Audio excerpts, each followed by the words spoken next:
ഇന്നലെ അർദ്ധരാത്രി നടന്ന ഫെഡറൽ റിസർവ് ചെയർമാന്റെ പത്രസമ്മേളനത്തിലേക്ക് വിപണി ശ്രദ്ധ കേന്ദ്രീകരിച്ചിരുന്നു.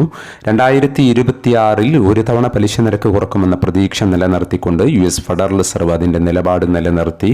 എന്നാൽ മിഡിൽ ഈസ്റ്റിൽ യുദ്ധം ശക്തമായി തന്നെ തുടരുമ്പോൾ ക്രൂഡ് ഓയിൽ പ്രതിസന്ധി രൂക്ഷമായി തുടരുന്നത് പണപ്പെരുപ്പ ഭയം നിലനിർത്തുകയും അത് സ്വർണത്തെയും വെള്ളിയെയും കാര്യമായി സമ്മർദ്ദത്തിലാക്കുകയും ചെയ്യുന്നു.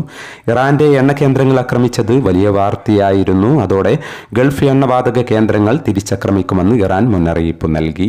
അതോടെ പല ഗൾഫ് രാജ്യങ്ങളും നിരവധി എണ്ണവാതക പാടങ്ങൾ ഒഴിപ്പിച്ചു. എണ്ണവിലയിൽ 40% വർധനവുണ്ടായി. എണ്ണവില ഉയരുമ്പോൾ ഉള്ള പണപ്പെരുപ്പ ഭയം മൂലമാണ് സ്വർണ്ണ വിപണി സമ്മർദ്ദത്തിലായി തുടരുന്നത്.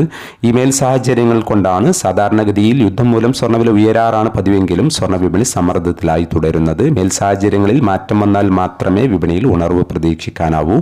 ഇന്നലെ 2 തവണയാണ് സ്വർണ്ണവില പ്രഖ്യാപനമുണ്ടായത്. രണ്ടാം വില പ്രഖ്യാപന സമയത്ത് അന്താരാഷ്ട്ര മാർക്കറ്റിൽ ഔൺസിന് $4,965 പരിധിയിലായിരുന്ന സ്വർണ്ണവില ഇന്ന് $4,855 പരിധിയിലേക്ക് ഇറങ്ങിയിരിക്കുകയാണ്.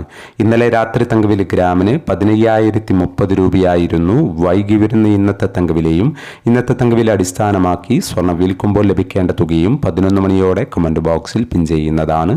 എല്ലാ വ്യൂവേഴ്സിൽ നിന്നും ഒരു ലൈക്ക് പ്രതീക്ഷിച്ചുകൊണ്ട് ഇന്നത്തെ സ്വർണ്ണവില നോക്കാം.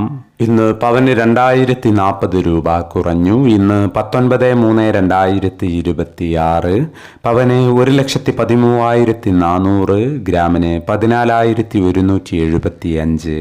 ഈ വീഡിയോ നിങ്ങൾക്ക് ഉപകാരപ്രദമെങ്കിൽ വീഡിയോക്ക് താഴെ ലൈക്ക് ചെയ്യാൻ മറക്കരുത്. Thank you for watching.